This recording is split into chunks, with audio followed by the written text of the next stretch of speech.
Hi there, and thanks for joining us here on the web. I'm Erin Falo. A little boy from East Kingston is recovering in a Boston hospital this morning after he was found face down in a river. The person who rescued him was his own father. I feel for families that it didn't turn out like this. I just can't imagine. David House says that he turned his back for a moment when his one-year-old son then wandered off and ended up falling into the river. This frightening incident happened around 11 o'clock Wednesday morning. Taus came outside and found his son Bradley face down in the river. He pulled his son out right away and immediately started CPR.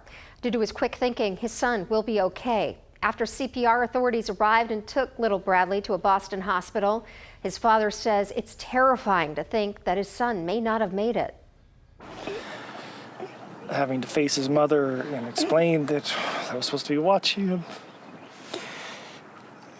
It happened, and Bradley stayed at the hospital overnight just for monitoring. His father hopes that he will be back home today.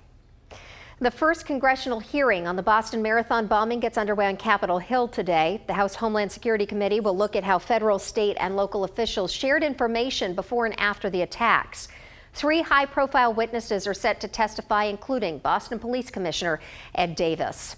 Meantime, we're learning that the widow of one of the accused bombers has hired a criminal lawyer. Tamerlan Tsarnaev was killed during a shootout with police, and his widow, Catherine Russell, has hired a new lawyer who has experience in defending terrorism cases.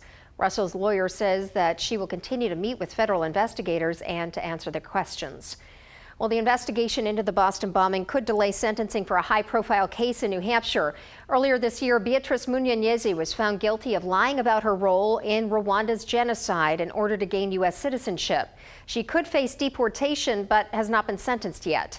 Now, a federal prosecutor is asking to delay the sentencing for 1 month because he's focused on the Boston bombing. Munyenyezi's attorneys say that they will fight the delay.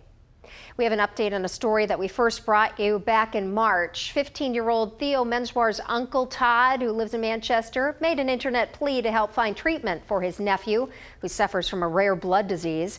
Well, thanks to that video, several doctors from across the country came up with a treatment plan, and Theo was finally well enough to leave the Florida hospital where he'd been staying earlier this week. The change was almost immediate. And little by little, his appetite came back. He started eating. He started getting more energy to get up and try to move around. I would have never made it through this for all the support I've been getting. And, you know, it's really, people have really had to push me through with this because I couldn't have done it on my own. Todd and his wife Carrie have already talked to Theo on the phone. They say that he does sound great, and they're hoping to visit him in Florida this summer. The power of just one video online, huh? That's it for your morning webcast. Thanks for joining us, and do have a great day.